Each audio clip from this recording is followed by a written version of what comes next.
मेरा तो जो भी कदम है वो तेरी राह में है। कि जिस तरह से जिस्म का एक साया होता है, ज़हीर साहब रफ़ी साहब के लिए रफ़ी साहब के साये की हैसियत रखते थे। कि तू कहीं भी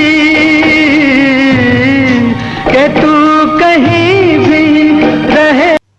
लेकिन ये एक ऐसी शख्सियत है कि रफ़ी साहब की कामयाबी में इनका बहुत बड़ा हाथ था, बल्कि यूं कह लीजिए कि रफ़ी साहब की कामयाबी की सारी जिम्मेदारी इन्होंने अपने सर पे ही उठा रखी थी।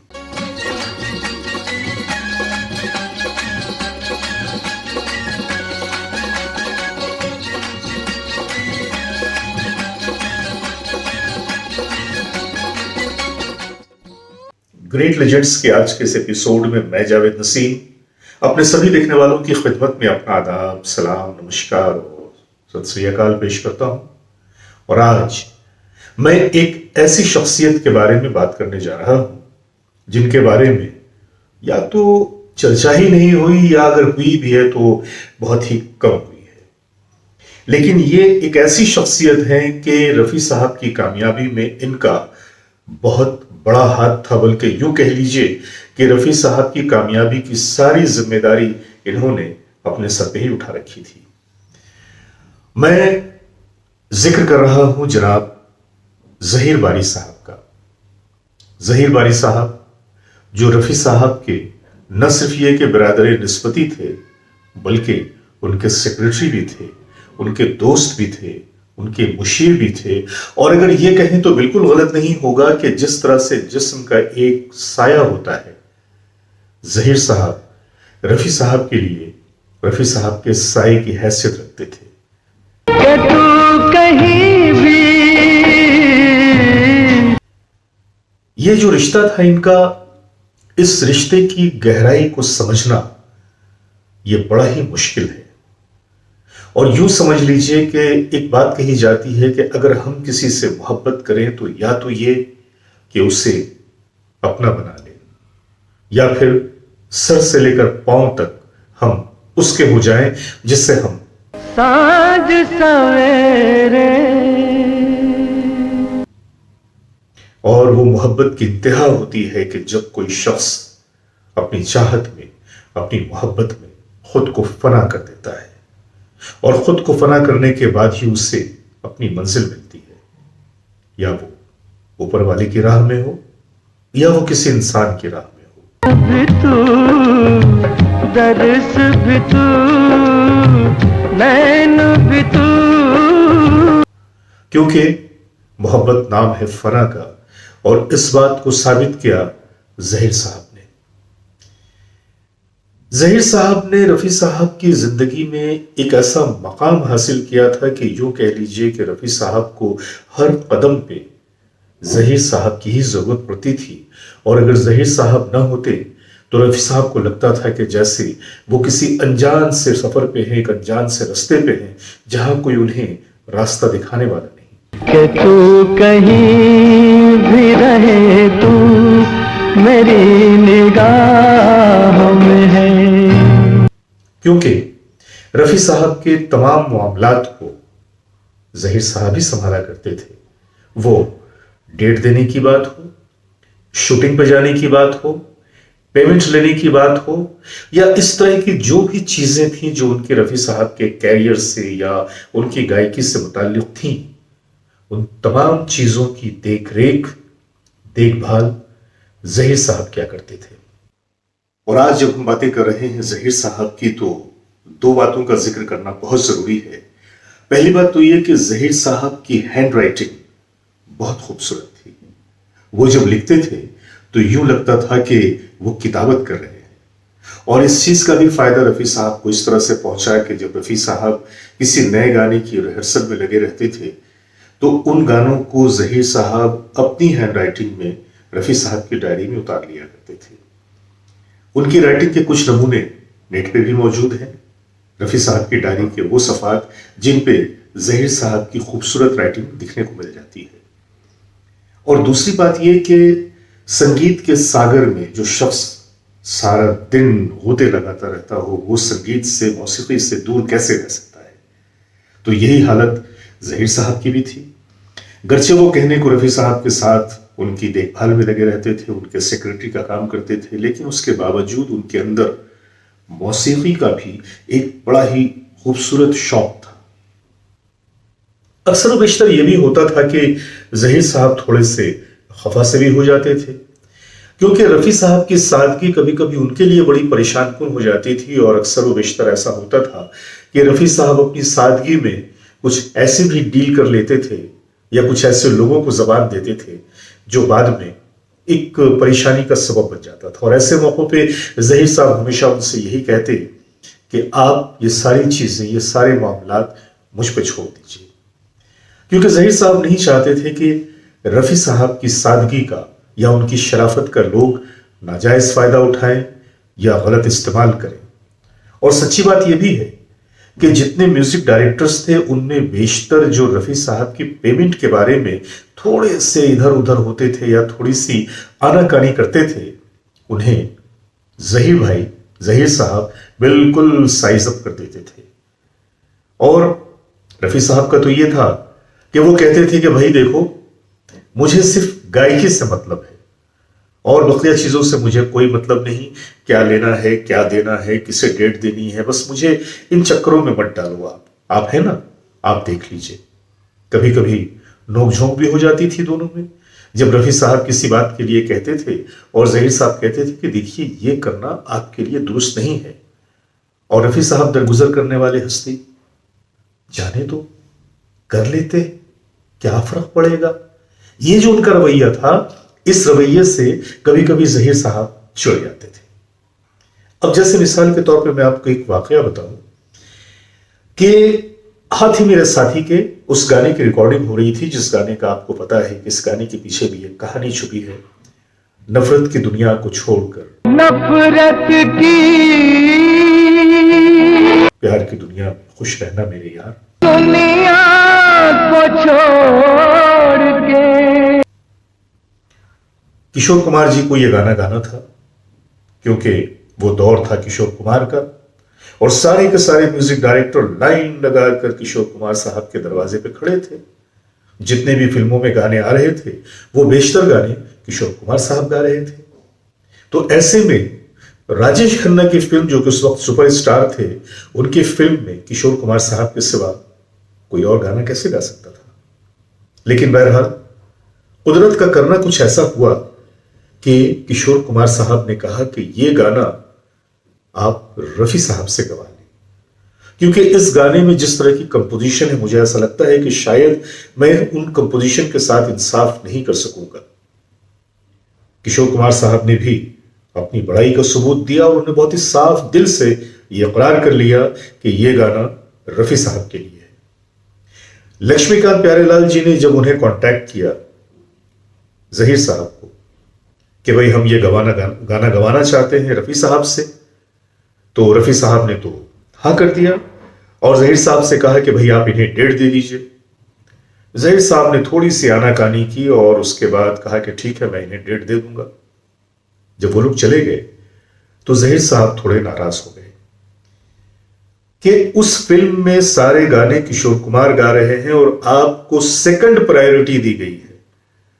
हालांकि लक्ष्मीकांत प्यारेलाल के कैरियर को बूस्ट करने में, उनके कैरियर को उरूज देने में, बुलंदी बख्शने में आपका कितना बड़ा हाथ है, लेकिन आज लक्ष्मीकांत प्यारेलाल भी किशोर कुमार से गाने गवा रहे हैं और आपको उन्होंने कांटेक्ट तो किया, लेकिन सेकंड ऑप्शन के तौर पे, जब किशोर जी ने इनकार कर दिया। आप मत कहिए, इनकार कर दीजिए। रफ़ी साहब मुस्कुरा पड़े, कहा कि वो अपनी जरूरत लेकर मेरे पास आए हैं और जब साफ तौर से किशोर कुमार साहब ने कह दिया कि ये गाना रफ़ी साहब से गवा लीजिए, तो गाने में क्या हर्ज है। उन्हें जरूरत है, आप उनकी जरूरत को समझो ना, आप उन्हें डेट दे दो। जहीर साहब ने फिर उन्हें कायल करने की कोशिश किया, लेकिन इसमें कहीं ना कहीं तो आपकी इज्जत की बात है।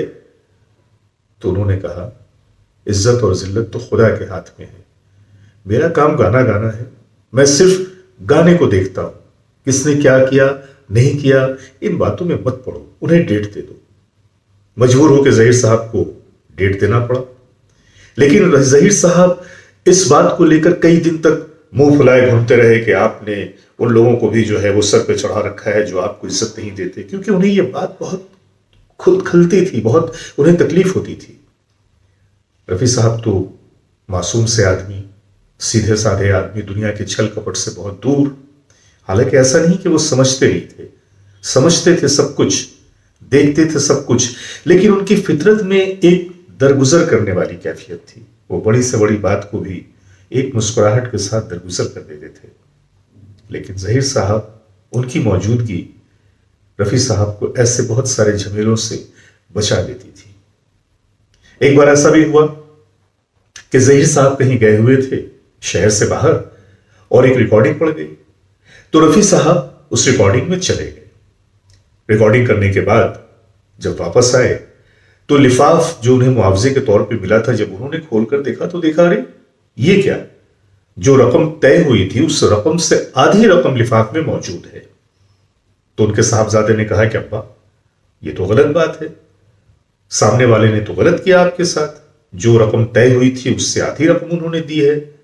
तो रफी साहब ने कहा जाने दो ना, जहीर आएंगे ना तो वो देख लेंगे। ये जो एतमाद था रफी साहब को जहीर बारी साहब की जात पे, ये भी अपनी मिसाल आप था। और रफी साहब ने जब तक जहीर साहब का साथ रहा, कभी भी किसी भी चीज की परवाह नहीं की, और यह साथ बड़ा ही तवील था। 1950 से शुरू होने वाला यह साथ रफी साहब की आखिरी दम तक, आखिरी सांसों तक रहा। और इस तवील अरसे में ऐसा लगता है कि जिस्म और रूह दोनों को हम अलग अलग देख पा रहे थे। अगर जिस्म थे रफी साहब तो रूह थे जहीर साहब, और अगर जिस्म थे जहीर साहब तो उनकी रूह थी रफी साहब। ये एक ऐसा ही रिश्ता था जिस रिश्ते को हम क्या नाम दें, इस रिश्ते को नाम नहीं दिया जा सकता। ऐसे रिश्तों को हम सिर्फ महसूस कर सकते हैं। एक बार का और भी जिक्र है कि फिल्म बन रही थी दीदारे यार। ये जितेंद्र की इन हाउस प्रोडक्शन थी और इसका वाकया हालांकि कई बार दोहराया जा चुका है, लेकिन मैं फिर आप लोगों की याददाश्त को थोड़ा सा हल्का सा जगाते हुए उस वाकये को आज फिर से मैं आपके सामने पेश कर रहा हूं कि फिल्म के कुछ गानों की रिकॉर्डिंग हो चुकी थी। उस गाने में रफी साहब की भी आवाज ली गई थी, किशोर कुमार साहब की भी आवाज ली गई थी। कुछ गानों की रिकॉर्डिंग हुई और उसके बाद कुछ ऐसा हुआ कि फिल्म रुक गई। जिस वक्त रफी साहब को गानों के लिए साइन किया गया था, उस वक्त रफी साहब एक गाने के लिए 4000 रुपए ले रहे थे। बहरहाल तकरीबन 4 साल का वक्फा गुजर गया। उसके बाद जब फिर जितेंद्र ने अपने तौर से फिल्म की शुरुआत करनी चाहिए, दोबारा उसे शुरू करना चाहा, फिल्म को मुकम्मल करना चाहा, तो गानों की रिकॉर्डिंग की बात आई। गाना रिकॉर्ड हुआ। गाना रिकॉर्ड होने के बाद रफी साहब घर पे चले गए और जितेंद्र साहब ने जो लिफाफा उन्हें दिया था, जब उन्होंने आके घर पे उस लिफाफे को खोला तो देखा उसमें 20,000 रुपए। रफी साहब बड़े हैरान हुए कि ये 20,000 रुपए जितेंद्र ने क्यों भिजवा दिए। तो उन्होंने जितेंद्र को फोन किया और कहा, पंजाबी में उनसे कहा कि क्या तेरे पास पैसे बहुत ज्यादा हो गए। तो उसने कहा कि क्या हुआ रफी साहब। बोले, अरे तूने इतने सारे पैसे मुझे क्यों भिजवा दिए, एक काम कर, मैंने जहीर को भेजा है, बाकी के पैसे तुझे वापस करने के लिए। तो जितेंद्र साहब ने कहा कि जिस वक्त आपसे मेरी बात हुई थी उस वक्त तो जो रकम थी वो तो अपनी जगह पर तय की गई थी, लेकिन अब इतने सालों के बाद जो किशोर साहब ले रहे हैं मैंने उतना ही आपको दिया है। किशोर साहब ने भी 20,000 रुपए लिए तो मैंने भी आपको 20,000 रुपए दिए। तो उन्होंने कहा कि ये अपने अपने ज़र्फ की बात है, मैं तुझसे ज्यादा पैसे नहीं ले सकता। वक्त गुजर गया तो क्या हुआ, जिस रकम पे बात हुई थी मैं उतना ही लूंगा। इतने में जितेंद्र के दरवाजे की घंटी बजी। खोल कर देखा तो जहीर साहब हाथों में 16,000 रुपए का लिफाफ लेकर खड़े हैं। ये थे रफी साहब और ये थी उनकी आलाजर्फी। और ऐसे मामलात में कभी भी जहीर साहब आड़े नहीं आते थे, क्योंकि वो रफ़ी साहब के मिजाज को जानते थे, समझते थे। हाँ, लेकिन कहीं कभी अगर कोई शख्स रफ़ी साहब को छलने की कोशिश करता था या रफ़ी साहब की सादगी से या उनकी फितरत से फ़ायदा उठाने की कोशिश करता था, उस वक्त ज़हीर साहब बड़े सख्त हो जाते थे। और इनकी मोहब्बत और रिश्ते की जो गहराई थी वो बिल्कुल एक अजीब से मकाम तक पहुंची हुई थी, क्योंकि रफ़ी साहब की मौत के बाद ज़हीर साहब की हालत बहुत खराब हो गई। हर वक्त वो रोते रहते, उनकी आंखों से अश्क जारी रहते।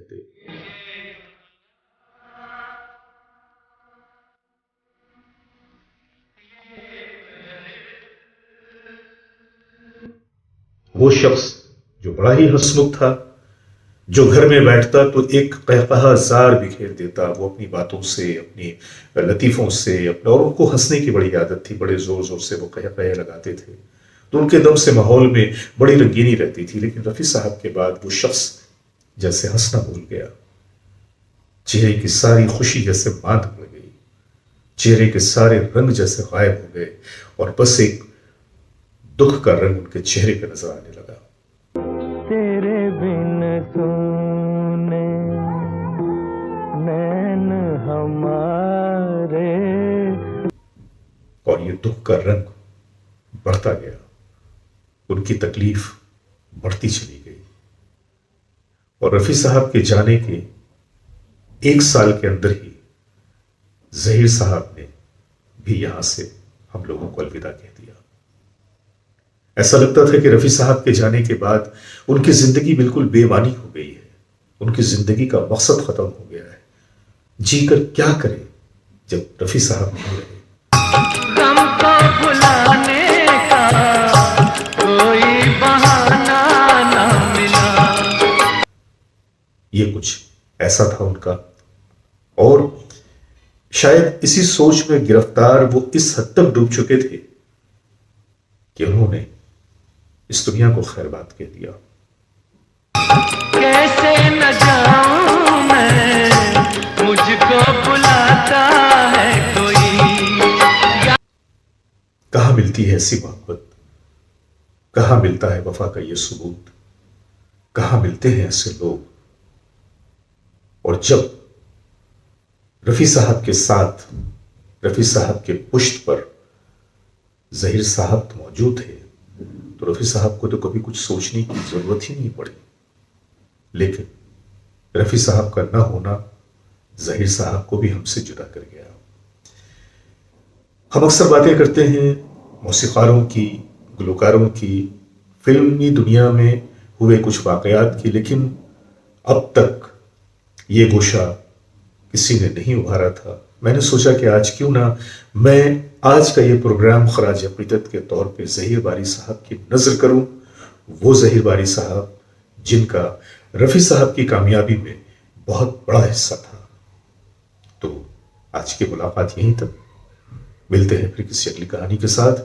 जब तक के लिए अपने दोस्त जावेद नसीम को इजाज़त दीजिए, बहुत सारी मोहब्बतों के बाद। शुभ रात्रि, शब बखैर, खुदा हाफ़िज़।